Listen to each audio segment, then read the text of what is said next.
Hello everyone, my name is Ekua and I'm a coach. I'm the recent author of Be Your Number One Cheerleader, which has just come out. That book uses the entrepreneurial journey to talk about building your business and your career, fighting fear, tackling imposter syndrome, and building a growth mindset. But today I'm super excited to have Aoife to speak with us all about her story and fighting the inner critic. So first of all, Aoife, how are you doing? Is today going well for you? Yeah, great. Thank you. Yeah, really good. And can I just say it's Aoife? Aoife. Yeah. Yes, thank you. I just didn't want you to go through the whole thing and then Yes. it's Aoife. But yeah, it's Aoife. I tell people read the name backwards, and I've lived in London, I've lived in America, I've lived in Germany, I've lived in Australia. So I've heard multiple variations of how to say my name. So it's not the first time, but yeah, it's Aoife. Hey, great, thank you. I have the same thing too. So in fact, I put like little thing on my website going. So if you think about the Lion King, like Akuna Matata, Akua. So join the club. We feel that pain together. Exactly. So if I'd like to start with the first question, and that is, tell us a bit about your background, your story. You know, what do you do and why do you do it, and how did you arrive there? Yeah.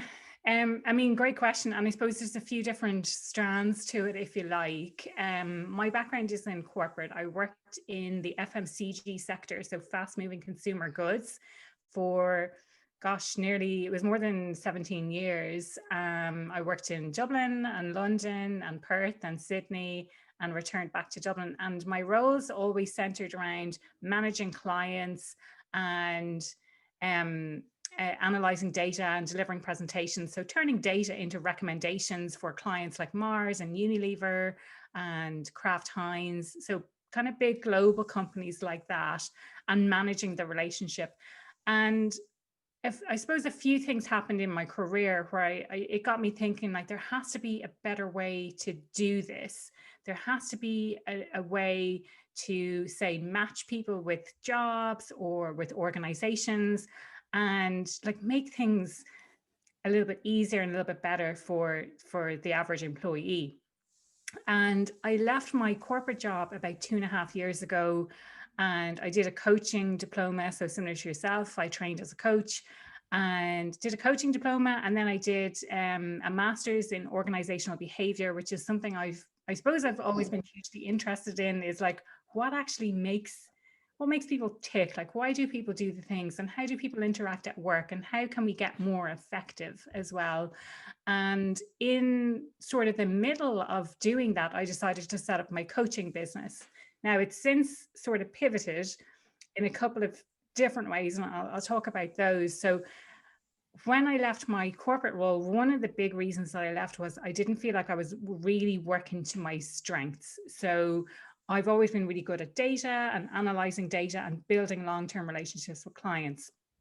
And I set up this business as a coach, and it took me a long while to realize, actually, am I really working to my natural strengths here, which has always been around data and things like that. So I decided to change things around a little bit, and I'm in the process of rebranding the business as Happier at Work, which is the same name as the podcast as well. So I'm in the process of a rebrand at the moment, and I want to focus very much more on the data side of things. So how can we create better organizations, but using data? So whether that's using people data that already exists within an organization, or, developing bespoke surveys to find out, well, what's actually really going on and what's happening behind the scenes here. Sort of separate but slightly related to that, I was asked about imposter syndrome. I was asked to contribute to an article, and it was my first time to contribute to anything like that. I didn't really know what to expect. And I was sort of waiting, and I was like, this is taking an awful long time. I don't know what's going on. And about 2 months later, then the article actually came out, but it came out in a national newspaper here in Ireland, which I was totally unexpected. So myself and 3 other ladies featured speaking about our own experiences of imposter syndrome. And that sort of propelled me on to this, I suppose, to get a better understanding, but share the message around imposter syndrome and really help, like, women in particular, I think, because it does impact on both men and Mm. women, but I think women suffer from it a lot more and let it hold us back much more than what men do. Um, and I suppose because being a woman myself and having suffered from it myself, I can relate a lot more to that. And so I want to get that message out there, whether it's women setting up in businesses or women in corporate who think that they're not good enough and that they're not putting themselves forward for promotion, especially, and you will have seen a lot of information around this around November time, the gender pay gap. So in Ireland, the kind of down tools day was a couple of weeks ago now. And in the UK, I think it was only maybe last week. So the gap is slightly wider in Ireland than it is in the UK. But I suppose highlighting issues for women specifically. So there's a couple of different strands there, I suppose, to work with. Yes, no, amazing. You've got like such a great background with the corporate and the coaching and this like imposter syndrome strand. And yeah, so let's just dig into the corporate for a second. Yeah. And find out like what it was like to start to climb the corporate ladder, and what did you feel as a woman like were any challenges that you overcame, and like can you provide any tips for the people who are just joining?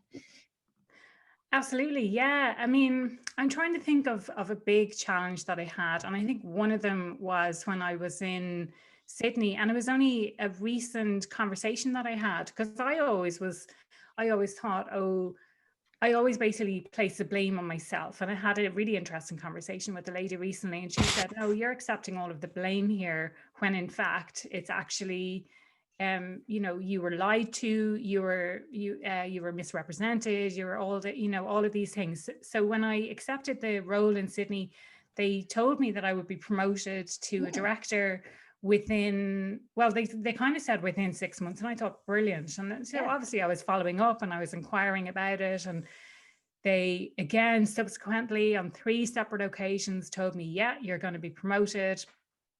And then they didn't really communicate anything further. I knew there was some restructuring going on in the organization. And one day I was pulled into a meeting room by a colleague, and he started saying, "Oh, this is what we're going to do with all of your clients, and this is how we're going to manage your accounts." And I thought, they're my clients, what's going on? And he said, "Oh yeah, I'm your new boss now." I was like completely and utterly horrified. Yeah, so I mean, like, I didn't really handle that very well at all, if I'm being honest. And I ended up ultimately leaving that role. But the positive of that is that was one of the things that really got me thinking of, there has to be something that we can do. So like, I left that role in less than a year and a half. And within 2 months of being in the role, people who had been there for a few years were coming to me to ask for help. So I got up to speed really quickly. I kind of proved myself early on. People were coming to me to look for support and things, which I was happy to give. And they lost me in less than a year and a half after investing in sponsoring my visa, paying me a big salary, all of that kind of stuff. But it got me thinking from both the employee and the employer perspective, like, what can we do differently? So as an employer, how can I make sure that someone stays by treating them well, or by making sure it's a good culture fit? And from an employee perspective, how can I make better career decisions for myself, so that I don't end up in that situation where I accept a role and it turns out to be really not the kind of environment that I want to be in.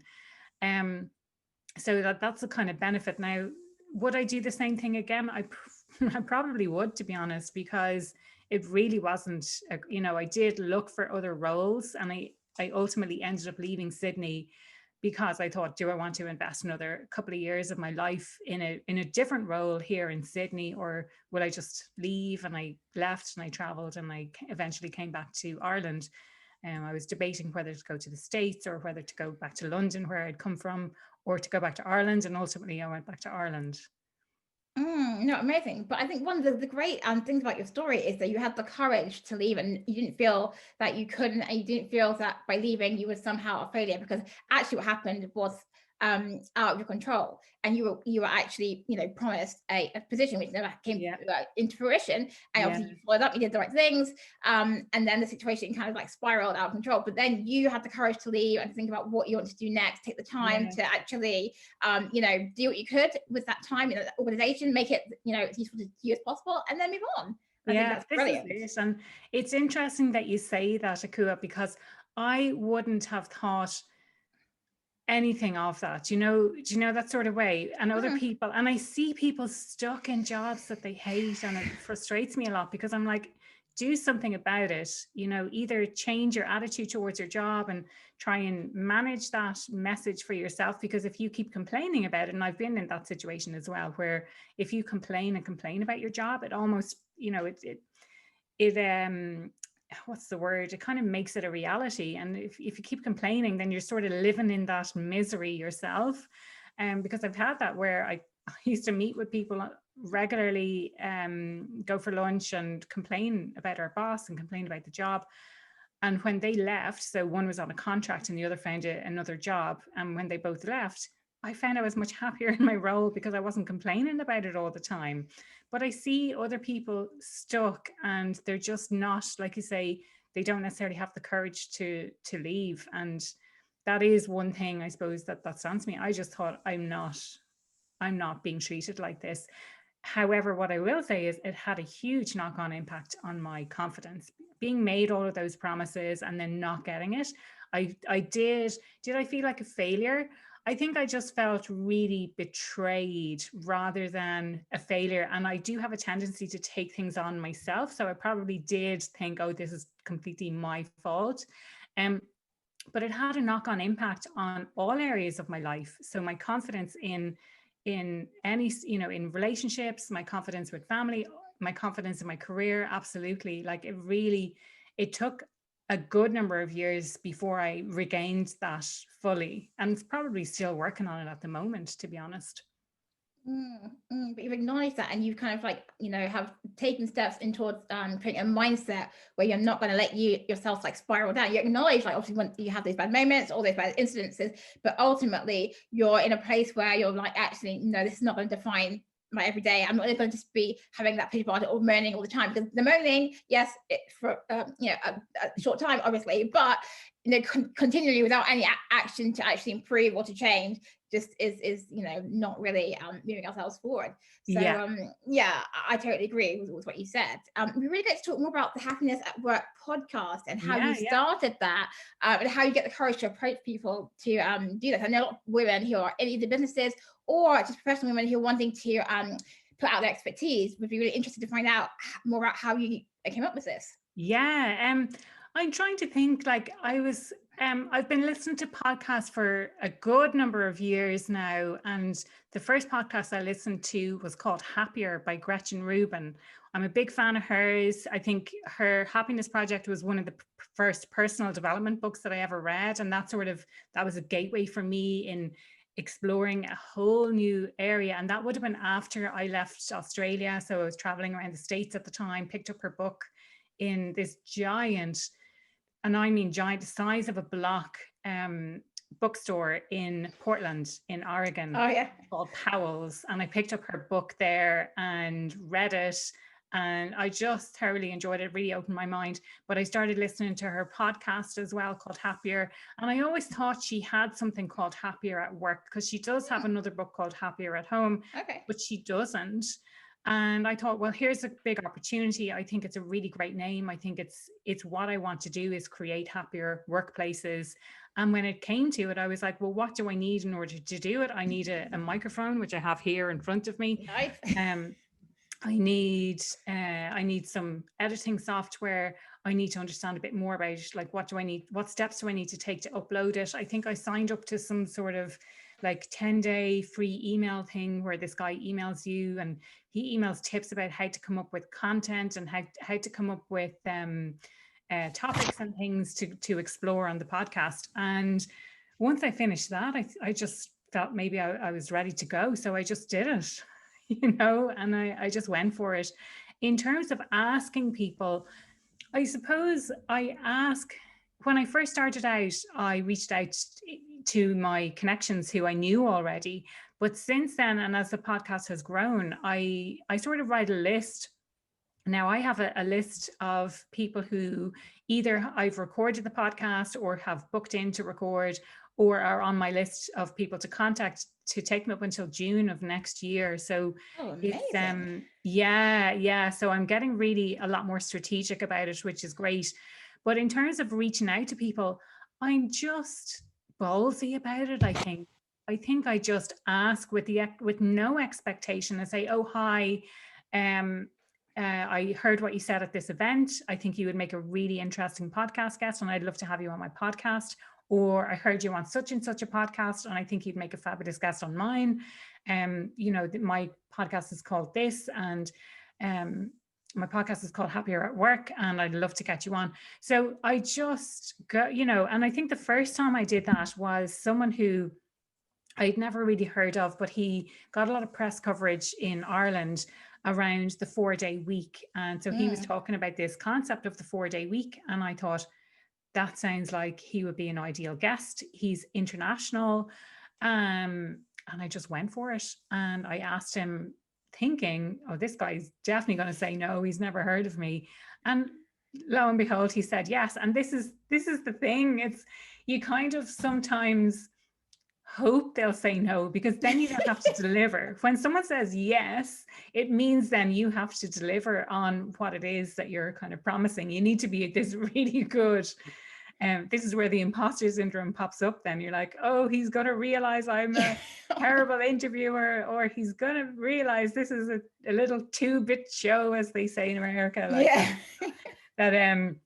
But genuinely, like, most people treat them like humans, and they will respond they'll either, I mean, I suppose the worst is if they don't reply, but what's the worst that could happen, really? And maybe it's similar to, I have this innate thing where I'm just like, I don't even think twice about it. I wouldn't think twice about leaving my job, and I wouldn't think twice about asking someone to be on the podcast. Now, having said that, there's probably some people where I'm like, oh no, they would definitely say no, so I'm not even going to bother. But I might get to, it's kind of as you stretch and stretch and stretch your comfort zone, maybe I'll get to a stage where I'm like, yeah, I'm brave enough now to ask that person, and maybe, just maybe, they'll say yes. Oh, amazing, amazing. Yes. So tell us a bit more about what organizations can do to make, work-life balance, work for women, and create a culture that's more inclusive. Because as we've been hearing a lot about diversity and inclusion recently, and it'd be useful to get your take from the organizational standpoint. Yeah. I think, like, I don't know if you've seen any of the reports or the stats recently from Lean In and McKinsey. Like, they're saying it could be 1 in 4 women either takes a step back in their role to not take as much on, or leaves the workforce completely. And like, for me, that's a shocking statistic. 25% of women, and that's all down to COVID, because as you can imagine, Yes. if you're working from home, or you're not really working from home, you are working from what's the word, managing your family from work, or whatever the phrase, I'm trying to think what phrase they use. But yeah, like, it's we're really not in a working from home situation. Like, this is a global pandemic. And I saw something on Facebook shortly before I came on here, and it was kind of saying about women take on a lot of the responsibilities at home, and I think that's the real difficulty. And this particular post was saying something about, like, I can't be dealing with this anymore, having to plan for 4 people, having to think for 4 people, having to maintain all of this, and it's really, really difficult. But if you even think of just the physical stuff, so having to do the washing and doing the dishes, looking after the kids, like, it mostly falls to women. I know men will say that, yeah, it's balanced, and going back to Gretchen Rubin, she says that there's research that says if you ask 2 people who share a household who does the most of the work, they'll both claim to do about 70% of the actual work that's involved in the household. So really, if we want to support women at work, it's allowing for flexible working. It's focusing not just on the time that people work, it's focusing on the outcomes that they deliver. And oftentimes you'll find when women reduce their hours, and they do, you know, if they're doing 3 or 4 days, they might end up doing the equivalent of what they used to do in 5 days, but they do it in a reduced amount of time because they're much more focused in that time. So they're delivering the same outcomes, but they're getting either 20 or 40% less salary. And in my discussion with Andrew on the 4-day week, you know, he explained about this approach to having a 4-day week. Like there's loads of different types of approaches that we could take to give flexible working. Another thing to support women in work is to have a mentor. And again, like going back to the podcast, I spoke to someone recently, Patty Grimm, and she advised having a man as a mentor for a woman to really support and advocate for her when she's not in the room. He can talk about her and advocate. And it's, I suppose, having that clear path, because women often, you know, that research showed that it's mostly impacting on women in leadership positions. So they can't take the stress of having to manage the team and work and having the stress of the leadership role at the same time as having to manage the family life at home. But if we can provide support for women to be able to do that, and like I say, so measure on outcomes versus on the amount of time spent. And I think that's going to take a huge shift in mentality, because I know even among my friends, it's like, oh, I can take a couple of hours off on a Friday, or finish work a couple of hours early on a Friday because I worked an extra couple of hours during the week. And we still have that mentality, don't we? That it's like, oh, it balances out, because rather than focusing on, well, what are the outcomes that we're trying to achieve as an organization, and what can I contribute towards those outcomes? So yeah, really flexible working, and then provide that level of support through mentoring. It could be through coaching as well. Yeah, I think that those two things are really, really critical to support women at work. Yeah, no, I agree with you about the presenteeism is a real problem. And in my experience speaking to senior leaders who have women who have families, is that they do a lot more work, and yet they still feel guilty for the time that they take, when actually they're entitled to more time back than they actually take off in reality. So we really do have to, you know, get focused and be clear about the outcomes of the organization and the outcomes of what bottom line for the company, depending on what kind of sector that they're working in. And if they are delivering those outcomes, then they shouldn't be judged if they are not there for like half a day, or picking up their kids, or, you know, taking their kid to, you know, football or ballerina, or you know, ballet, whatever the case may be. Yeah, this is it. Yeah, and I feel like some organizations have made that shift, but I mean, a lot are still not in that mindset. But I feel that the COVID pandemic has had to put companies on their toes in terms of shifting their mindsets around how and where people work. And there's opportunity for this to be kind of bedded down, and to really be taken like as a strong point if people can demonstrate, well, actually, you know, I only needed, you know, 4 days to do this thing, but I'm still producing and hitting my goals, my targets as aligned with what we have agreed. Yeah, absolutely. Yeah, and be really clear. And I think, you know, in any of the conversations I have around productivity, usually the first question is, how do you measure productivity? And it's like, and I heard this from Andrew. It's like, if you don't know how to measure productivity, well, what are you measuring at the moment? Like, how are you measuring productivity at the moment? And it just shows that people aren't really measuring productivity at all. They think they are. They're measuring time. They're not really measuring the outcomes. And like, everyone needs to be involved to discuss, like, what are the outcomes that we as a team need to get. And then that sort of, well, I suppose it trickles down from the overall organizational goals. So what is it that we're trying to achieve as an organization, and understanding what each team delivers, but for each team to know what other teams are expected to deliver as well, so that there's a sense of understanding and collaboration there, rather than competition within organizations. Yeah, no, for sure, 100%. So we talked a little bit earlier about, you know, some of the challenges that you overcame in that position in Sydney. If we just circle back to that and talk about resilience, which would be really great. So, I mean, what does resilience mean to you, and like, what actions have you taken to like overcome any setbacks, you know, either in the past or recently? Yeah, absolutely. Yeah. But for me, like, resilience is something that we're all born with. I don't think it's something that you learn. I think it's something that you have naturally in you, and you get it from encountering setbacks, like you say. So you get it when you encounter things that are a bit more challenging. So to me, that's when resilience really shows up. So, you know, depending on the challenge and your ability to be able to then cope with that challenge and to bounce back. I suppose for me, it's talking things through really, really helps. I'm not, you know, I'm often not reluctant to do that or to ask for help and things like that. I think I personally really struggle with that. Journaling is something that helps me, but I tell other people, oh, it's really good to journal. And then for myself, I'm like, I need to do it more.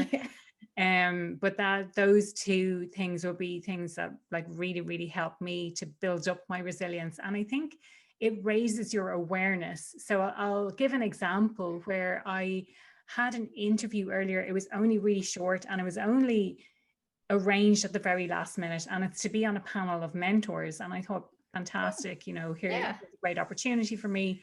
And I submitted my application a few months ago and I got a call this afternoon and basically kind of saying, will you take a call from us in around an hour? It'll only be about 10 minutes long. And I thought, yeah, sure. Like, what can I lose? And I went, you know, thinking, oh, I'm going into this chat. It's going to be quite casual, but it was very staged and not very kind of like, oh, and welcome. And this is, yeah. And I sort of felt like maybe I fluffed it up a little bit because I felt ill prepared and I didn't maybe answer the questions as well as I would have had I known the kind of questions that they were going to ask and had I been a bit more kind of prepared, I suppose. But like I didn't have much time either. Yeah. So that's, as an example of resilience, that's the kind of thing that normally I might have that hanging over me for days. I really messed that up and they're not going to take me on and this is all terrible and it's a big disaster. And after it happened, I just acknowledged it and I thought I could have done better. I definitely could have done better in that, but I hope I still get it and I hope I still have this opportunity. And, you know, what's the learning to take from here? And what do I need to do now for myself to make myself feel better? Because I don't feel very good at the moment. I don't feel good about myself. So what can I do to address that? And so like within an hour or a couple of hours, I felt much better. You know, I had conversations. I didn't necessarily talk about that. It was just being able to talk to someone else about anything and just that kind of connection or whatever. But I probably wouldn't have that level of awareness had I not experienced all this stuff before. So I feel like I'm able to bounce back much more quickly and just be aware of what's going on for me, you know, taking that time to be like, not feeling very positive about this experience. What can I do to make myself feel better? Because it's not nice when you don't feel good. No, for sure. But I think the great thing about how you reflect on the experience was that, yes, you didn't feel good, but you gave yourself the opportunity to reflect and to be like, you know what, yes, I can improve, and there'll be other opportunities. And you hope that it will still come through because you just don't know. Yeah, exactly. Yeah. Like part of me got the impression that it was merely a formality, that they just want to put a face to the name and see, what am I like when I speak and can I answer questions and things like that. But yeah, I mean, we'll see. I should hear in a few weeks anyway. So I hope it is. Like he did kind of say, like, we're really impressed with your application. But then, of course, you have to, the self-doubt creeps in, doesn't it? And you're like, oh, maybe they say that to everyone. But I mean, there's nothing like it's gone now. It's out of my control. There's nothing I can do. I can't do it again. I will hear in a few weeks, yes or no. And that's it. Totally out of my control. I suppose that's another thing to be aware of as well, is having a look at what's in your circle of control versus your circle of influence, you know, and really having a clear understanding of that. I don't watch the news. I don't tend to get worried about stuff that I can't control. It's like, if you can control it, then change it. But if you can't, then don't be sitting around worrying about it. Like, I'm not worrying about catching coronavirus because I can take precautions, but I can't control whether or not I catch it, you know? So it's, I suppose, that level of awareness of what you can do to control. And so long as you're not taking massive risky behavior and things, then I think you should be okay. Yeah, no, I definitely agree. You know, there are things that you can control and things that you can't control, and you have to like really like draw a line between those things, Yeah. and really focus on the things where you can and what you can do to, you know, move forward or to change yourself. So yeah, so let's talk about imposter syndrome, which you mentioned at the top of the call. Tell us more about your experience with that and the workbook that you created. Yeah, absolutely. Yeah. So for me, I didn't even know what imposter syndrome was until a few years ago. I met up with a friend after Christmas. She had just had a baby and I had just been promoted in my role. And I started talking to her about it. And she goes, "Oh, it sounds like you have imposter syndrome." And I was like, "What's imposter syndrome?" So she started explaining a bit more about what it was. And I was like, "Oh yeah, that makes a lot of sense. I definitely think I definitely think that that's me." But maybe I really am an imposter. Like this is the thing, isn't it? We kind of convince ourselves that there is this thing called imposter syndrome, but like I don't have imposter syndrome. I am an imposter. Um, but when I found out more about what it was, it got me thinking of times that it's shown up. So when I took that role in Sydney, I asked for more money than so many people told me you should ask for this amount, and I asked for way more, and they gave me even more than that. So like I was like, there has to be some sort of clerical error here. They must have made a mistake. Um, and then like that, when I found out about what imposter syndrome was, I've been promoted to this leadership position, and it was a bit like they're going to find out like that they definitely shouldn't, and they only picked me because they didn't have anyone else, and I just got really lucky to be in the right role at the right time, etc., etc.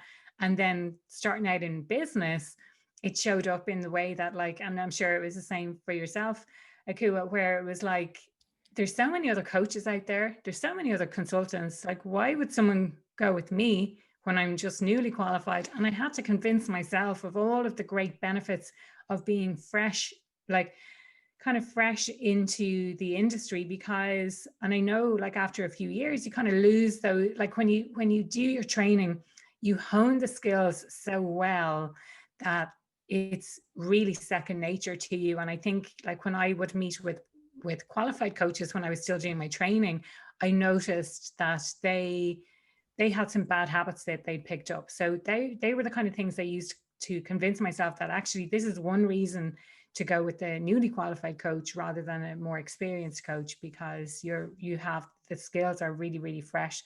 So that's kind of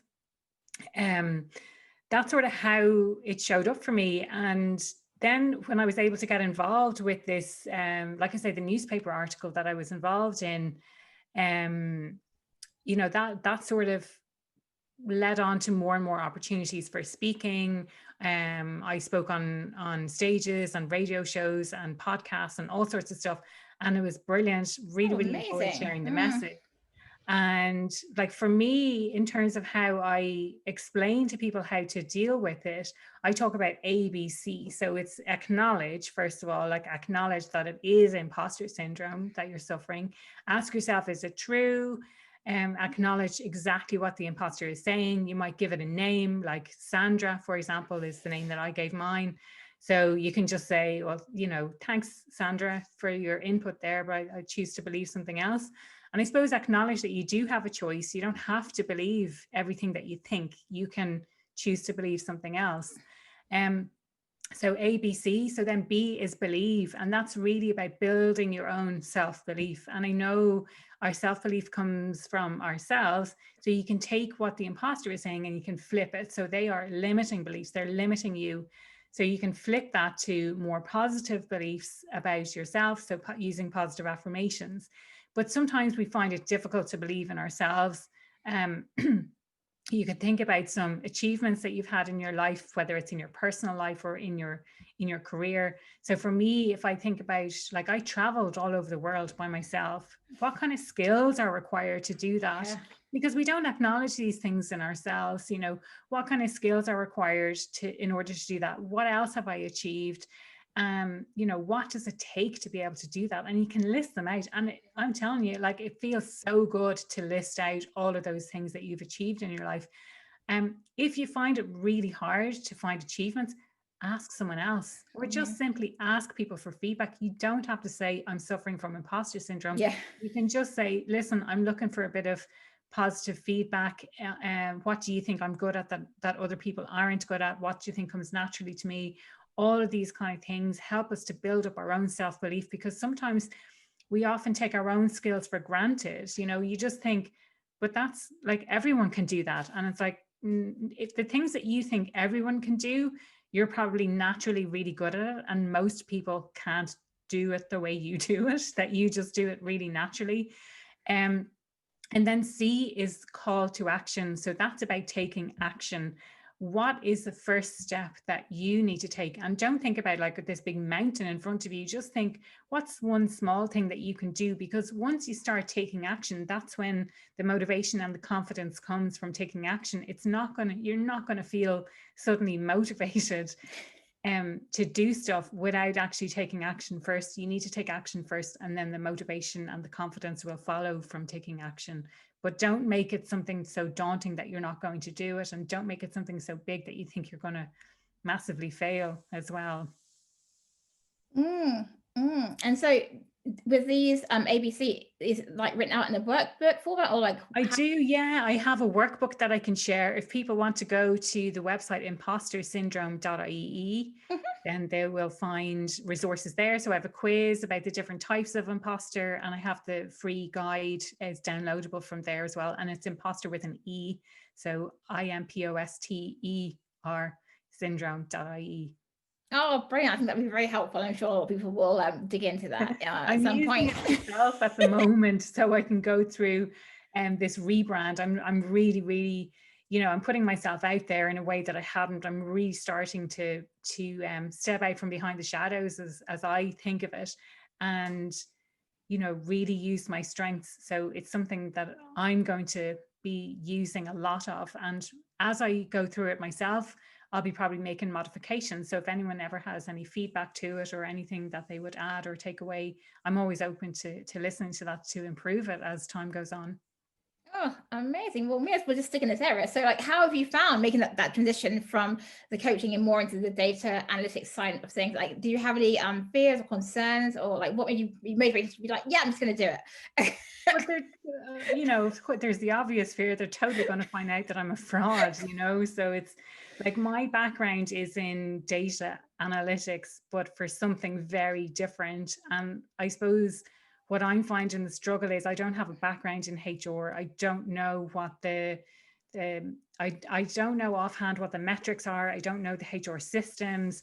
So I suppose for me, it's about building those collaborative relationships so that I can help them to analyze the data that they have, and they can tell me what data it is that they have, what decisions that they need to make based on this data. So it's not just a case of like, oh, well, we want to create all this data and these reports. It's not. It's about making more effective decisions and thinking strategically, when it comes to hiring, how have our recent hires worked out? What's our average tenure? What's the average tenure by different bosses? Do we have an issue within, but trying to solve something a bit more strategic. If they have an overall issue with retention or with absenteeism, like, what is it that's really driving that? Is that stress? Is it within certain teams, and driving at it from that strategic level to like make better decisions, rather than just, oh, well, this is this number and then it went up or it went down. Like, well, who cares? What that doesn't really tell us anything. So coming at it from that approach. So yeah, for me, it's about working collaboratively and finding those strategic partnerships in HR themselves.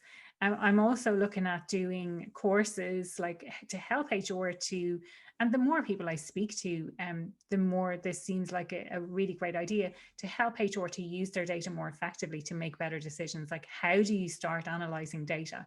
Where do I even start? Yeah. Because they have all of this data at their fingertips, but they don't really know how to use it, how to maximize it. Yeah, I think that I'm sure a lot of HR people will find it really helpful to have somebody who can translate the numbers and make them more meaningful, because it's all very well to have a lot of systems and have a lot of data, but if what's coming out is gibberish to you that you can't really act on it. Yeah. Well, this is it. And like we used to have a saying when I was in Sydney, and I'm like, I won't say a bad word, but like, let's say rubbish in, rubbish out. Yes. Yeah. That's, it's the data that you put into any sort of system is only, sorry, the data you get out is only going to be as good as the data that you put in. So you need to make sure that the gaps are plugged, that you're asking the right questions and interrogating the right data. Yes, see, yeah, I totally agree. So let's come to the question of the hour. What does the inner critic mean to you? I suppose, you know what, it's I recently read the chimp paradox. I don't know if you've read that book. Oh, yeah, okay. Yeah, so the chimp paradox, and in it he basically explains the way we have three brains. So you have the chimp brain, you have the human brain, and you have the computer. The computer is where everything gets programmed, but it tends to be programmed by the chimp. The chimp is emotional, completely emotional, everything, so if you act irrationally, if you act quickly, if you feel emotions, that's your chimp brain working. The human tends to be a bit more rational, and most of us think that we use our human brains to make decisions, but most of us do not. We use our chimp brain on our emotions to make decisions. And I think for me, the inner critic is that chimp brain. So it's always going to be there. It's always going to be yammering away. And I suppose it's about making friends with that inner critic. So, as I mentioned earlier, when it comes to imposter syndrome, and I say, thank you, Sandra, it's about showing appreciation and gratitude for, like, thank you for your concern. I know that you're concerned, you're afraid, you fear for my safety, you're trying to just keep me safe, but actually I can use my judgment here and my human brain, and I make a kind of what's the word I'm looking for, like a superior judgment, essentially, that it's not based on emotion, it's not based on a total fear that, like, I'm going to get found out as a fraud. But for me, yeah, that's what the inner critic is. It's this constant yammer in your head, and I don't think it's going to go away. And it's really about learning to live with it. And what kind of actions do you think we can take to kind of like try and help us manage it, at least? Yeah, I think listen to it. I think if you try and suppress it, if you try and make it go away, then it's going to get louder, isn't it? It's I think he described the chimp as like, a 2 or 3 year old child demanding attention. It's always going to be there, like, and the more you try and suppress the voice of it, the more it's going to start showing up for you. So for me, it's about acknowledging it. And I can't remember some specific examples, but I know in the book he has some specific techniques for managing that chimp brain. And for me, when it comes to the inner critic, I think if you can show an attitude of gratitude and say, I know that you're concerned for me. I thank you so much for your concern. And I know that you're afraid, but actually, this situation is okay, and I've got it handled, and thank you. And I suppose thinking, like, if I think about the first time maybe I had this revelation was when I spoke about imposter syndrome. I got up and I stood there and I delivered what I thought was a good talk. And I came down, and normally in that type of scenario, I'd be like, right, well, I did this wrong and I did that wrong. And I'd pick out every single little thing that I did wrong. And I would kind of berate myself for getting it wrong.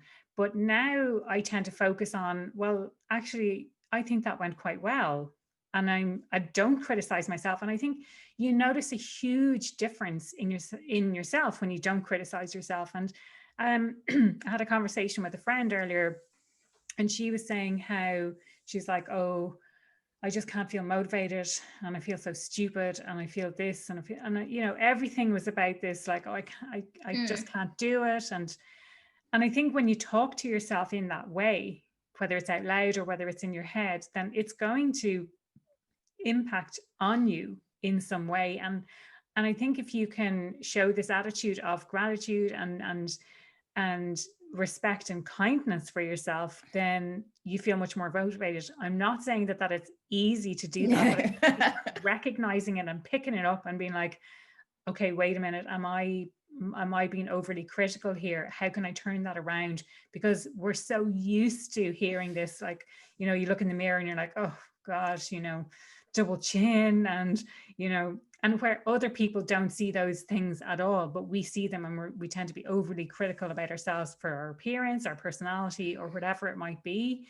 And I think if you can listen to it, but learn to appreciate other things, and learn to see the positives, and learn to manage it. And I think once you give, going back to the chimp paradox again, once you give the chimp his deserved attention, he's screaming out for your attention. Once you can give him attention, then he tends to shut up a little bit. So yeah. No, I agree. You have to acknowledge and spend some time, as you say, saying thank you for that thought, but not letting it swallow you and drown you and take you down into a place where you're not actually having any time to sort of reflect, and just feeling that it just kind of spirals. Yes, the spiral of the same source of negativity and just bad feelings, because obviously those things are part of the cycle, but they don't actually move us forward. So it's more about how can we think about, okay, sure, have a moment, but we don't spend endless days and weeks, months. But it's actually being conscious of that, because sometimes because we're so used to that, we don't actually think until somebody says do you know you often say as just in general chit chat, I can't really, I can't, I just can't, and you're like, is that what I say? You're so right. It's being conscious, being aware. And I say, and I think maybe that's the difference then. So I'm coming down off a stage and I'm thinking, there are some things that could be better, but for the most part, that was actually quite good. And I'm proud of myself for doing it, and I think, just being aware and stopping those thoughts. I think that's a really powerful thing to do.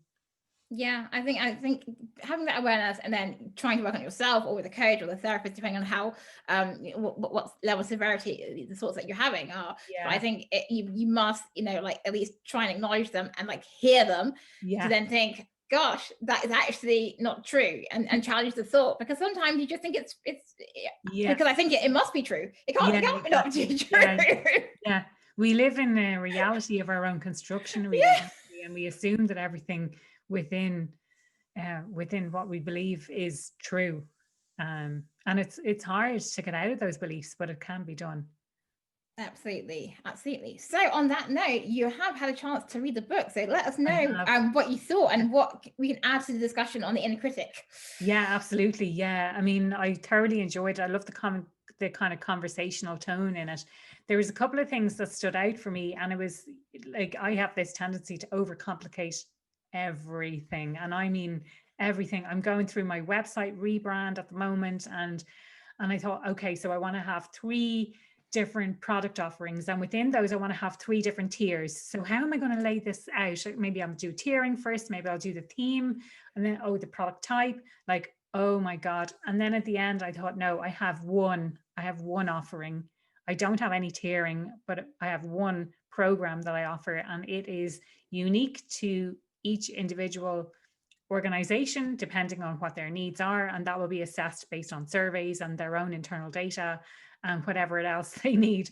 But your idea of the minimum viable product, I really, really liked that, and just simplifying things right back down. And you don't need all the bells and whistles to begin with. You just need this thing, and you just need to put yourself out there then with this minimum viable product. You can add stuff afterwards, of course, based on feedback and conversations from clients. The other part I really liked was the idea of failure, and how failure is not, it's something that we can learn from. It's not something to be ashamed of. And I think oftentimes, when I left London to go traveling and then eventually live in Australia, people said to me, oh, you can always come home. It's not as if you've failed. And I never thought of coming back as a failure, because I have tried. I'm like, well, you're not leaving London, you're still here. How is it that I failed because I'm coming back? I've gone and explored the world, But I think oftentimes we forget, and it's not you could be in different scenarios or different situations where you think that you failed because you haven't reached something, but it's always look for the learning in the opportunity. Like for me earlier today, like what is the learning I can take from this? I'm like, don't accept a call within an hour that, that you probably should spend a little bit longer preparing for. And I do hope they take that into consideration, actually, that, I didn't have that much time to read through the notes my application. I read through the specific part that they told me they were going to ask about. They didn't ask about that part. And yeah, so it's about taking the opportunity to learn from failure, and nearly take the word failure out of your vocabulary, because it's about, you win or you learn, they say. Yeah, no, I agree 100%. So just to wrap it all up, is there anything that you have coming up that you'd like to share with us? And obviously we need to know how to get in touch. Should we be excited about getting our organization sorted out with all the data and creating a happier workforce? Yeah, absolutely. As I said, so the rebrand is happening at the moment. People can check out my website, happieratwork.ie. It's currently redirecting to my existing website, but the podcast page, because that's the same name as the podcast.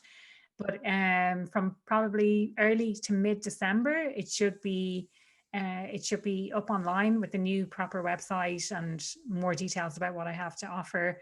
As I mentioned earlier in the show, I also have the domain for impostersyndrome.ie, so you'll find free resources there.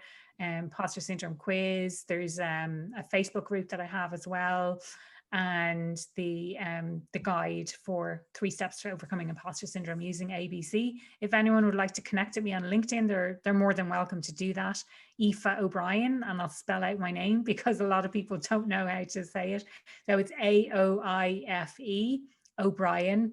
I'm also on Facebook, Happier at Work. I'm on Instagram, happieratwork.ie, and I'm on Twitter, empowerment_IE, although that might soon change as well. So with the rebrand and everything. So yeah, lots of ways to find me anyway. Oh, well, that's amazing. Thank you so much, Aoife. Yes, I just wanted to say we have had such a whale of a time in this, like hours flown by, and we've had some great, I know, we had some great tips and insights from, traveling the world, climbing the corporate ladder, switching from the coaching to the more of the, leaning into your real strengths, and that's having the courage to do so, which is really brilliant, and sharing that journey with us. We can't wait to see your new website and to check out some of the podcasts and see what's coming for you in the coming year. So thank you again for your time, and we look forward to seeing you soon. Thank you so much for the opportunity. I really, really enjoyed the chat. It was really great. Thank you so much for the questions. Oh, brilliant. Take care. Thank you. See you. Bye-bye.